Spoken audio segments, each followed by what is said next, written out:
Hola, ¿qué tal? Yo soy Iván Carrillo y les doy la más cordial bienvenida a Reporte Climático, el espacio del noticiero científico y cultural iberoamericano enfocado en periodismo de soluciones para un mundo en constante cambio.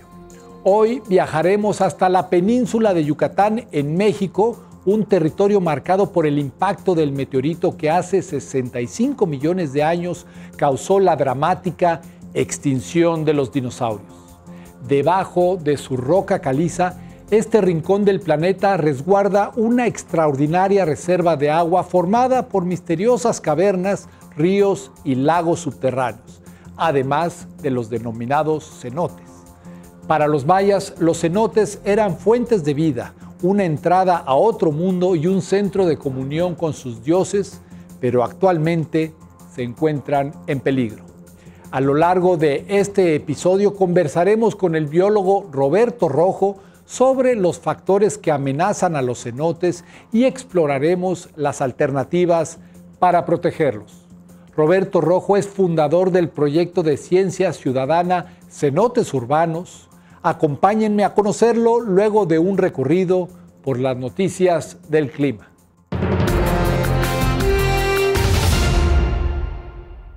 Un avión comercial que transportaba a 211 pasajeros de Londres a Singapur el pasado 21 de mayo tuvo que aterrizar de emergencia en Bangkok, Tailandia, a causa de las turbulencias extremas.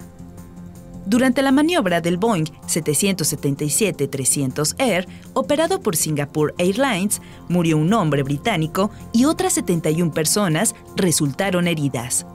Este tipo de accidentes son poco comunes, pero especialistas piensan que ocurrirán con mayor frecuencia debido al cambio climático. Un estudio de la Universidad de Reading calculó que entre los años 1979 y 2020, tan solo sobre el Atlántico Norte, se incrementaron en 50% las llamadas turbulencias de aire claro, que suelen producirse a grandes altitudes y sin previo aviso. Estas podrían triplicarse a finales del siglo, de acuerdo con un reporte de The New York Times.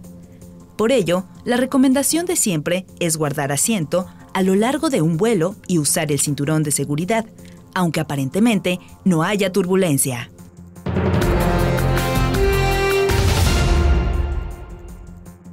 El cambio climático está adelantando la floración de las rosas de Bulgaria, cuyos pétalos son la base del 85% del aceite esencial que se utiliza en la industria de perfumes, cremas y otros cosméticos.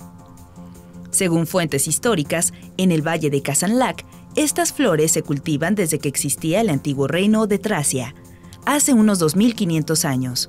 A la fecha, para obtener un solo gramo de aceite de rosas, se deben arrancar manualmente más de 1000 pétalos y la calidad del extracto depende mucho de una delicada combinación de temperatura y humedad.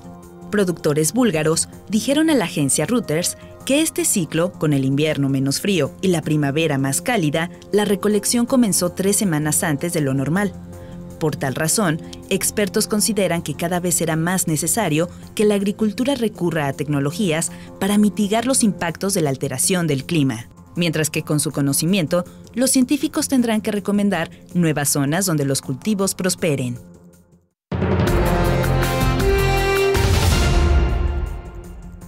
Las emisiones de gases de efecto invernadero recientemente fueron señaladas por el Tribunal Internacional del Derecho del Mar como un modo de contaminación oceánica, informó la organización Greenpeace.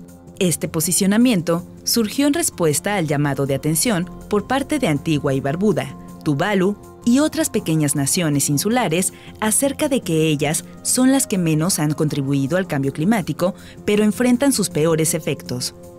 La decisión busca presionar a los grandes estados para que acepten su responsabilidad como los que más han quemado combustibles fósiles y asuman el compromiso de que el calentamiento del planeta no rebase los 1.5 grados Celsius respecto a la temperatura preindustrial. En aras de la justicia, el tribunal reconoció que quienes más contaminan están obligados a adoptar un enfoque precautorio acorde con la mejor ciencia disponible y deben actuar con diligencia, en vez de simplemente tratar de cumplir lo que marca el Acuerdo de París.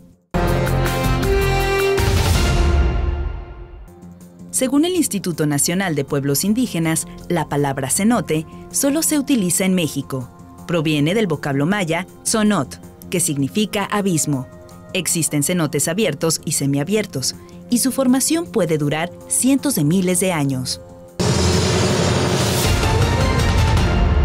Una característica que define a la península de Yucatán es su naturaleza kárstica, donde el agua disuelve la roca de carbonato de calcio y esculpe el paisaje. La plataforma de la península de Yucatán comenzó a originarse hace más de 400 millones de años. Estamos hablando del periodo pérmico, y toda esta plataforma se creó, siempre estuvo debajo del mar, y se fue formando gracias a los esqueletos de los animales que morían, los fragmentos de coral, las conchas de moluscos, algo que se llama nieve marina, que son billones y trillones de pequeños organismos que se van sedimentando en el fondo del mar, en plataformas no muy profundas, alrededor de 200 metros de profundidad.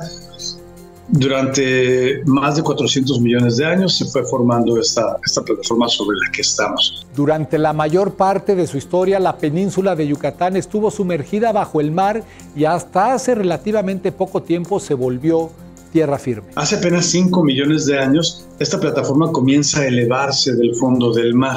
5 millones de años en la parte suroeste, estamos hablando del sur de la península, donde está Calakmul, toda esta zona, hasta la Sierrita de Ticul, comienza a elevarse hace 5 millones de años. Hace 2.5 millones de años comienza a elevarse la zona norte de la península de Yucatán, y hace 1.8 millones de años sale la última parte, que es donde está ahora la ciudad de Cancún, Playa del Carmen, Tulum. Esta costa noreste de la península de Yucatán es la parte más nueva de México. Fue entonces cuando quedó expuesta al proceso que hoy la hace una región muy especial. Una vez que la roca caliza queda expuesta al medio ambiente, comienza un proceso muy interesante de disolución química que se llama karstificación. Esto es, cada día que llueve, cada día que ha llovido aquí en la península de Yucatán, el dióxido de carbono que contiene el agua de lluvia que cae sobre esta roca caliza comienza a disolverlo. Y este proceso, a lo largo de millones de años, pues comienza a penetrar, a infiltrarse el agua de lluvia con este CO2 y a disolver la roca caliza y a formar estos grandes sistemas subterráneos que, como bien dices, aquí en el estado de Quintana Roo tenemos las 2 cuevas inundadas más grandes del mundo, que en conjunto suman más de 600 kilómetros explorados hasta el momento de laberintos subterráneos llenos de agua y que son increíbles. Pero esa es solo una parte del complejo sistema de cuevas que subyace en la península. Aquí en Quintana Roo tenemos mapeados hasta el momento más de 1.800 kilómetros de galerías subterráneas. Y en el resto de la península también hay muchos ríos subterráneos y que se evidencian ante nosotros cada vez que hay un colapso de una de las bóvedas de estos sistemas subterráneos, y ese colapso es a lo que llamamos cenote. El cenote no es nada más que una ventana a este increíble y complejo mundo subterráneo del cual vamos a hablar. En este ambiente oculto, la vida se ha abierto camino pese a la oscuridad. En la parte de las cuevas tenemos ecosistemas hermosos, frágiles y únicos en el mundo, con especies endémicas que tenemos en la península de Yucatán y en ninguna otra parte del mundo. Estos animales que viven dentro de las cuevas se les conoce como troglobiontes a la fauna que vive dentro de las cuevas, y estigobiontes si vives dentro de la cueva pero en el agua. Generalmente son ciegos, son blancos o transparentes sin pigmentación. Generalmente tienen otro tipo de sensores para poder vivir en la oscuridad perpetua de estos lugares, como sensores de electricidad, de presión, de movimiento, antenas en los insectos y patas anteniformes en los arácnidos, etc. Estos ecosistemas se dividen en 2 partes: los que son de agua dulce, porque tenemos un lente de agua dulce en la parte superficial, y los que son de agua salada, porque debajo de la península de Yucatán se infiltra el agua del Mar Caribe, del Golfo de México y del Atlántico, y tenemos enormes ecosistemas submarinos que yacen debajo de las cuevas. Aunque hoy su superficie está revestida con una vegetación tropical exuberante, no siempre fue así. En el pasado, la península de Yucatán tuvo una apariencia distinta. Como te comentaba, esta península de Yucatán surge recientemente, si hablamos en términos geológicos, durante la edad de hielo, la selva que tenemos aquí estuvo refugiada en la selva lacandona durante casi 2.5 millones de años. Aquí en la península teníamos un ecosistema más como de pradera. Termina la edad de hielo, el Pleistoceno, comienza el Holoceno, que es la época que estamos viviendo, y la selva comienza a ganar territorio. Es la selva que tenemos aquí, es la selva que llamamos tipo amazónico. Eso es en la parte superficial. Y crecer sobre la roca caliza es difícil, porque toda el agua de lluvia que cae se infiltra inmediatamente al acuífero, por lo cual los árboles tienen que adaptarse a poder romper la roca caliza para alcanzar el acuífero que está disponible a algunos metros por debajo del subsuelo. El sitio destaca por sus contrastes que guardan un delicado equilibrio y que cada año atraen a millones de turistas. Y a la costa, al borde de la península, pues tenemos grandes y hermosos humedales, que son cuna de aves, bueno, son lugares para aves migratorias, para especies migratorias, pero que también tienen su propia fauna y flora y biota, toda la vida en general. Y finalmente esto está estrechamente relacionado con la segunda barrera de arrecife más grande que hay en el mundo, que es el sistema arrecifal mesoamericano. Todo esto tiene que ver, es un trabajo en equipo de los ecosistemas de la península de Yucatán, que actualmente está bajo una grave presión.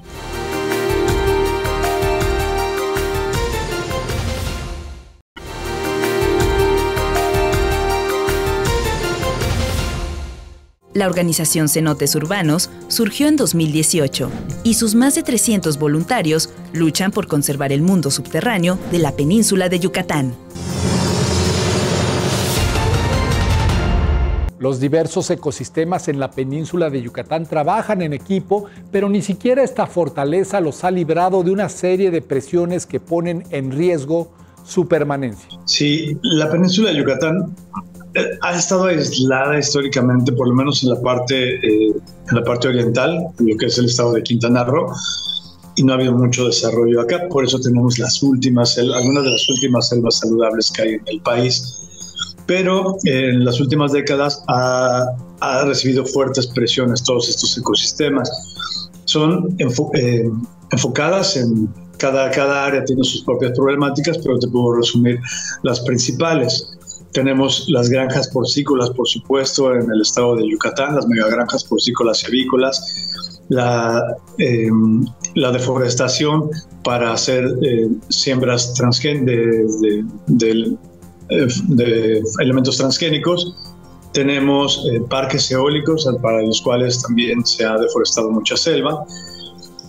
Tenemos en el estado de Quintana Roo, y ya se está sintiendo en Yucatán, una gran presión del turismo, donde los centros poblacionales crecen de una manera sin control, a una gran velocidad, impactando directamente a los ecosistemas.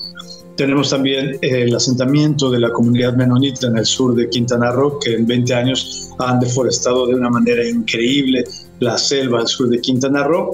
Y bueno, pues básicamente otros problemas generalizados en la península son la contaminación del acuífero y la sobreexplotación del acuífero. En este sentido, investigaciones de la Universidad Autónoma de Yucatán sugieren que en la región 30% de la población maya bebe agua contaminada. Hoy en día vivimos sobre uno de los últimos acuíferos saludables en México, de los más grandes, pero estamos, yo siempre lo he dicho, al borde de una crisis hídrica en este lugar, aunque mucha gente no lo visualice. Estamos al borde de una crisis hídrica debido a la sobreexplotación y la contaminación del manto acuífero en este lugar. Lo que sucede en la península de Yucatán no puede deslindarse de lo que ocurre a nivel global. Así es como se entrelaza su situación con el cambio climático. Esto que tengo aquí es un trozo de estalagmita de una de las cuevas de esta región. Este es un ejemplar científico. Fue utilizado para un estudio muy importante, donde cada una de las líneas que vemos aquí es un registro climático preciso que hay en las cuevas de esta región, y que aquí se ha llegado hasta 800,000 años atrás, donde si aprendemos a leer esto gracias a los isótopos de uranio, torio y la descomposición de los mismos, podemos ver cuántos periodos de sequía hemos tenido, cuántas lluvias, qué temperaturas han habido, qué vegetación incluso se ha tenido gracias a estos importantísimos registros que hay dentro de las cuevas. Y bueno, pues ahí te puedo decir que el cambio climático afecta claramente a estos lugares y se ha visto que hemos experimentado los últimos años con los cambios de temperatura. Bueno, pues hemos tenido más incendios forestales en algunas de las últimas selvas saludables que tenemos. Hace 4 años, me parece, tuvimos un evento muy grave donde la selva de Siancán se quemó. Pues este aumento de temperatura afecta a las poblaciones animales, por supuesto también poblaciones vegetales que van modificando, y esto se suma a la fragmentación que estamos haciendo, a los crecimientos de las ciudades, donde la biodiversidad se ve cada vez más vulnerada. Estamos teniendo una pérdida grave de biodiversidad y sabemos que entre menos especies tenga un ecosistema se vuelve más débil y más frágil ante los cambios fuertes, y eso lo estamos experimentando. La subida del nivel del mar es una de las alteraciones que más compromete a la zona y al recurso hídrico. Roberto Rojo nos explica por qué. Si empezamos a ver el aumento a nivel del nivel del mar, que es real, vamos a ver un cambio en esta agua salada y agua dulce que tenemos en el acuífero. Cuando el agua salada comienza a aumentar, el agua dulce también tiene menor espacio. Y si a esto le sumamos la sobreexplotación del acuífero por las grandes ciudades, comienza a verse más pequeño el lente de agua dulce. Y una vez que el agua de mar suba, va a ser muy difícil hacerla regresar casi imposible hacerla regresar a su nivel original, porque tan solo por hidrología es muy difícil. Entonces eso nos deja con menos cantidad de agua disponible. También muchas zonas de la península están al borde del nivel del mar, donde vamos a experimentar en las siguientes décadas, y eso va a pasar sí o sí, progresión del mar tierra adentro, donde muchos de los lugares donde vive la gente van a tener que ser abandonados porque el mar va aumentando de nivel. Además de impactar en la disponibilidad de agua dulce, el cambio climático pone en peligro directo a las comunidades humanas de la península. La frontera del agua dulce con el agua salada se llama haloclina y es un poco más ácida que lo normal. Esta acidez, y aquí tengo un ejemplo también, venía un poco preparado para esto. Esto que tengo aquí es ácido clorhídrico, y esto que tengo aquí es un fragmento de coral, pero de los que hay en las rocas de aquí. La caliza es eso, es carbonato de calcio. Cuando hacemos esto, comienza a hacer efervescencia, ¿ya lo vieron? Sí. Porque la roca caliza cede muy fácilmente, este es un pedazo de roca, cede muy fácilmente a ácidos ligeros. Ahí no se alcanzan a ver, pero también está haciendo efervescencia. Esto es roca caliza. Entonces, ¿a qué voy con eso? El nivel del aumento de los mares hace que la frontera de disolución se vaya a otro nivel, por lo cual incluso corren riesgo las estructuras que se están haciendo aquí, las ciudades, los edificios, el Tren Maya, todo esto que está sucediendo, pues corre riesgo porque el karst es un elemento dinámico que está disolviéndose todo el tiempo. La lluvia ácida también contribuye a esta aceleración del proceso kárstico. A estos fenómenos hay que sumar otros que igualmente se asocian con el cambio climático, pero aún no se comprenden del todo. Estos lugares, los sistemas kársticos, están considerados como humedales. Los sistemas kársticos costeros se llaman humedales freatogénicos y tienen sus desembocaduras hacia el mar, por lo cual si tenemos un aumento en la cantidad de huracanes, un aumento en la violencia de los eventos de huracanes, pues también van a estar afectando estos sistemas de humedales a niveles incluso que aún no llegamos a comprender, porque todavía falta mucho por entender de la dinámica geohidrológica de aquí de la región. Y bueno, pues esta acidificación que hablamos también por todos los cambios que estamos viendo, afecta al ciclo del carbonato de calcio. Afecta a los animales marinos, a sus conchas, a los corales, a su formación, y eso a la larga también va a afectar a todo el ciclo en esta región. Esos son ¿Hay modo de encarar esas amenazas que avanzan a un paso implacable? Sí, yo veo las soluciones, se los planteo a veces a las personas como si fuera una autopista de 3 o 4 carriles. En el carril de alta tenemos que hacer una masificación del conocimiento, porque muchos de los que llegamos a esta zona venimos de otros lugares del país o del mundo y no comprendemos el funcionamiento de este lugar, por lo cual se toman muchas malas decisiones. Entonces el carril de alta, porque ya estamos a contrarreloj, es hacer esta masificación del conocimiento, que todas las personas que habitan la península de Yucatán tengan un conocimiento básico, por lo menos, del funcionamiento de este territorio kárstico, que es muy, muy particular y diferente al resto del país. En el carril medio, pues tenemos que hacer las tomas de decisiones, la divulgación científica se tiene que continuar haciendo en esta parte, y la acción colectiva siempre colectiva, cuando me refiero a colectiva hablo de todo: gobierno, empresarios, población civil, organizaciones civiles. Toda esta es la acción colectiva que tiene que estar haciéndolo un poco más despacio, porque esa es la velocidad de esto. Y en el carril de baja, pues se tiene que seguir haciendo investigación científica. Roberto Rojo trabaja para no ver en primera fila la pérdida de algunos de los ecosistemas más hermosos de México. Ya escuchamos cada vez más estos términos en el imaginario colectivo de las personas de esta región. Ya la gente puede hablar de la anguila ciega, de la dama blanca, de los sistemas subterráneos, del karst, algo que yo no hubiera imaginado hace algunos años. Ya lo escucho cada vez más en la gente, y ha sido el trabajo de muchas asociaciones civiles, personas, y también de las noticias recientes, pero en conjunto se está logrando un cambio de la percepción de los habitantes de este lugar hacia sus ecosistemas y hacia sus entornos, para que cuando se tomen decisiones, pues la ciudadanía tenga los elementos para asegurar que las decisiones sean las correctas y que no se tomen decisiones que vayan a afectar a la naturaleza, a los ecosistemas, sin que la gente se entere o sepa de qué se trata. Gracias por haberme acompañado en este reporte climático. Yo soy Iván Carrillo y los espero muy pronto con más periodismo de soluciones para un mundo en constante cambio.